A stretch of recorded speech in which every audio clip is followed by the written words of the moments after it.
Hello everyone, my name is Alexis Bradshaw, and my mentor is Dr. Chris Joyce, and today I will be presenting my scientific literature review called Biomechanical Loading of Crimp Grip on Finger Joints for Long-Term Rock Climbers and Its Relationship to Osteoarthritis. Rock climbing requires the climbers to repeatedly apply high forces through relatively small finger joints. In particular, the crimp grip is commonly used to hold small edges, but it also places substantial stress on the joints, flexor tendons, and the pulley system. This presentation examines the biological and biochemical effects of chronic crimp grip loading. I will focus on whether the structural changes observed in long-term climbers represent beneficial adaptation, degenerative disease, or a combination of both. So why rock climbing? Well, rock climbing is both a personal interest of mine and it is newly increasing in popularity worldwide. Indoor rock climbing facilities have made climbing more accessible, and now more people are taking training seriously and for achieving higher climbing grades. Now, finger injuries are among the most common climbing-related injuries because finger strength is a major limiting factor in climbing performance. Climbers train their fingers through repeated gripping, hanging, and pulling movements. Although technique is also very important, stronger fingers often allow the climbers to hold smaller edges and complete more difficult routes. The trade-off is that the same training that improves performance can also expose the fingers to high mechanical loads over many years. This raises the question of why finger injuries are so common and whether long-term loading can contribute to joint degeneration. In this slide, I will introduce the main biological question of my review. When does physiological adaptation become pathological degeneration?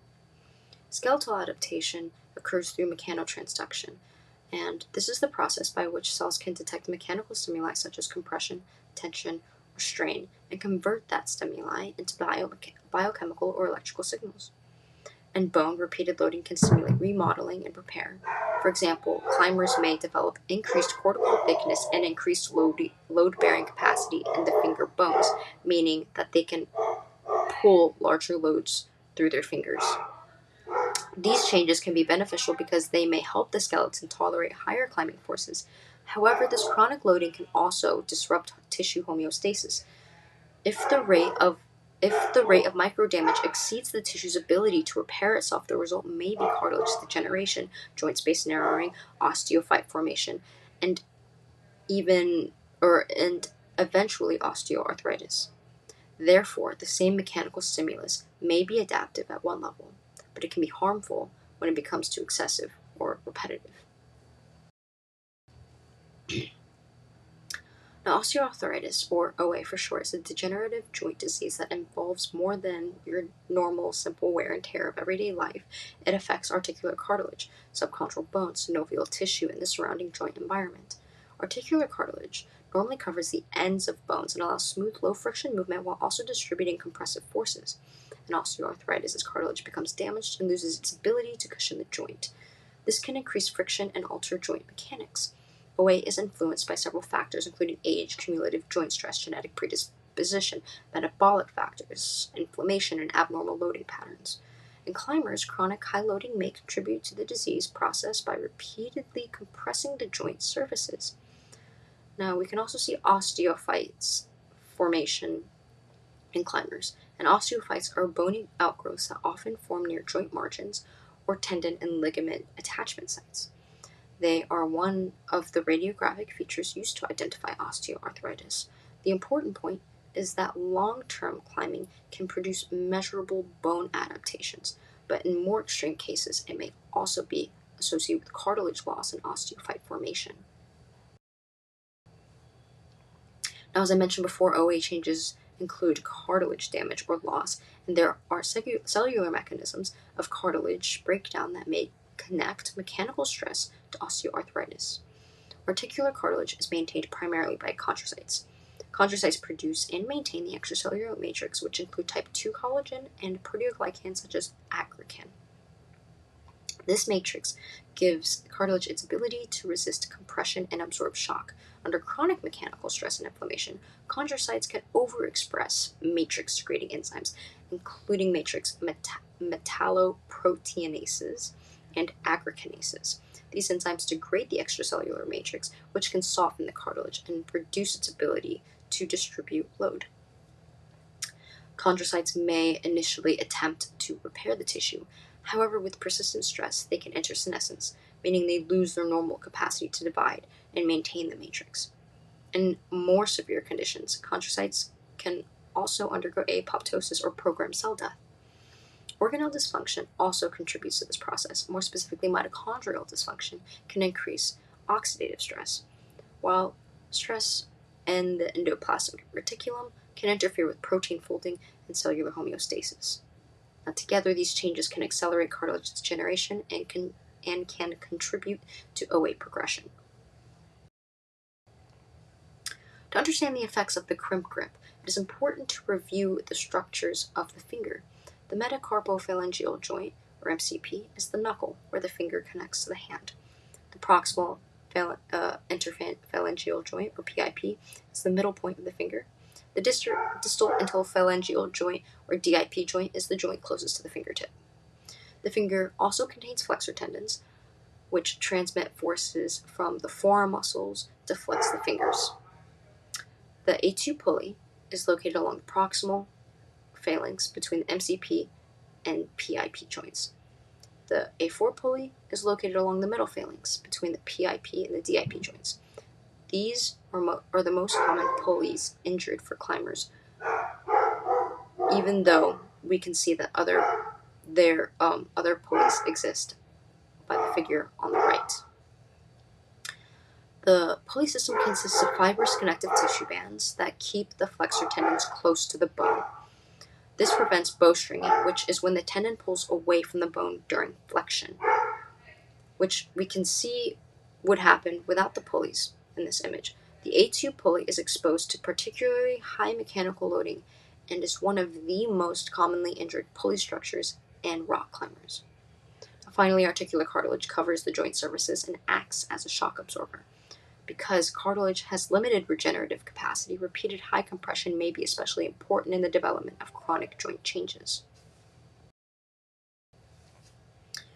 Now, there are three major climbing grip positions: open hand, half crimp, and full crimp. The open hand grip generally places the lowest amount of stress on the finger joints and the pulley system. Now, the half crimp produces a moderate amount of force and is often used as a compromise between the open hand and full crimp for performance versus injury risk. Now, the full crimp produces the greatest tendon and joint loading. In this grip, the PIP joint is strongly flexed, while the DIP joint is hyperextended. This positioning increases flexor tendon tension and places high stress on the A2 and A4 pulleys specifically. Although the full crimp can improve a climber's ability to hold small edges because of the thumb reinforcement over the DIP joint, it also has the highest injury risk. For this reason, the full crimp is the main grip position discussed throughout this review.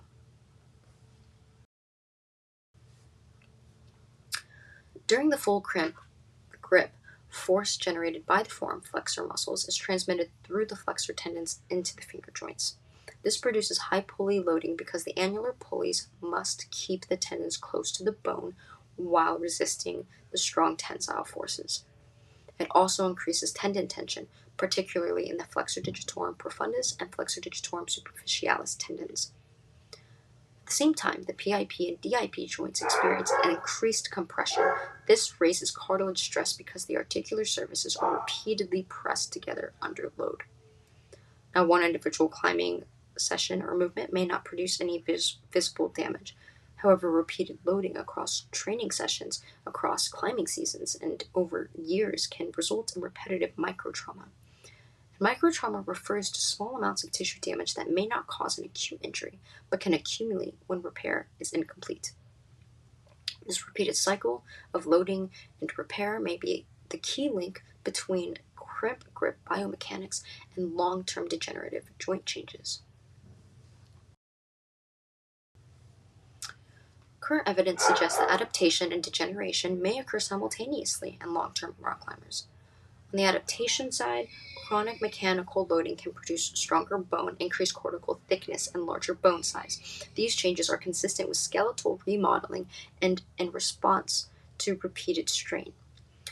Osteocytes sense the mechanical loading and can signal for osteoblast activity, which contributes to the bone deposition and remodeling. Now, on the degeneration side, experienced climbers may show osteophytes formation, cartilage loss, and radiographic features associated with osteoarthritis. These changes suggest that the joint tissues may be responding to chronic stress in a way that is no longer fully beneficial. Therefore, the main knowledge gap is not whether climbing changes the finger joints. The evidence shows that it does. The unanswered question is how to distinguish healthy adaptation from early disease and determine where that balance shifts towards pathological degeneration. Now, this slide shows radiographic examples of osteophyte progression at the DIP joint. The normal image on the left, or a grade 0, represents a joint without obvious osteophyte formation. As the grade increases from 1 through 3, going left to right, starting at panel B, we can see marginal osteophytes become more pronounced. Radiographs can also show joint space narrowing. Because cartilage is not directly visible on a standard radiograph, the joint space is used as an indirect indicator of cartilage thickness. A narrow joint space may suggest cartilage loss or degeneration, and in experienced climbers, radiographic studies have reported more OA-like changes than in non-climbing control groups.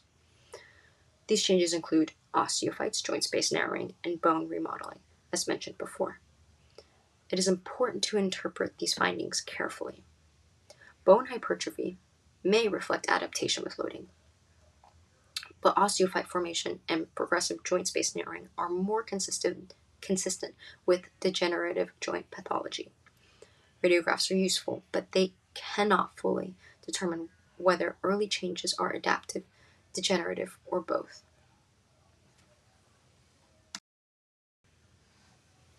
There are several important limitations in the current literature. Many studies have relatively small sample sizes, and many of them have focused primarily on male rock climbers. This limits how broadly the findings can be applied across the whole climbing population. It is also difficult to separate adaptation from pathology. For example, increased cortical thickness may improve load capacity, but it may occur alongside cartilage degeneration. These things might be happening at the same time. Many existing studies use radiographs, which allow bony changes to provide limited information about cartilage health, synovial inflammation, or early cellular damage. So, for these reasons, I think future research should use longitudinal MRI studies to evaluate the cartilage and soft tissues over time. We should also compare the open hand grip to the crimp grip. In my literature review, I focused only on the crimp grip, but I think that future studies should compare both of these to determine whether different techniques produce different levels of joint stress. Now, additional work is also needed to identify potential biomarkers of cartilage degeneration and to establish a sort of safe loading threshold. This could help climbers and coaches to design training programs that not only improve performance, but it can also reduce long-term injury risk.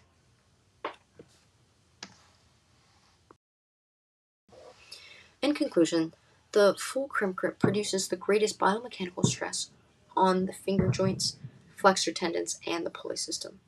Long-term climbing is associated with measurable skeletal adaptations, including increased cortical thickness and bone hypertrophy. These changes may improve the ability of the fingers to tolerate loading. However, experienced climbers have shown increased radiographic signs associated with osteoarthritis, including osteophyte formation, joint space narrowing, and subchondral bone changes. This suggests that chronic crimp grip loading may contribute to both adaptive remodeling and degenerative pathology. Therefore, more research is needed to determine where the threshold lies between healthy adaptation and disease. And understanding these biomechanics and biological mechanisms can improve climbing training regimens, reduce injury risk, and help preserve the long term function and health of our hands. And thank you so much for listening. I will be glad to take any questions.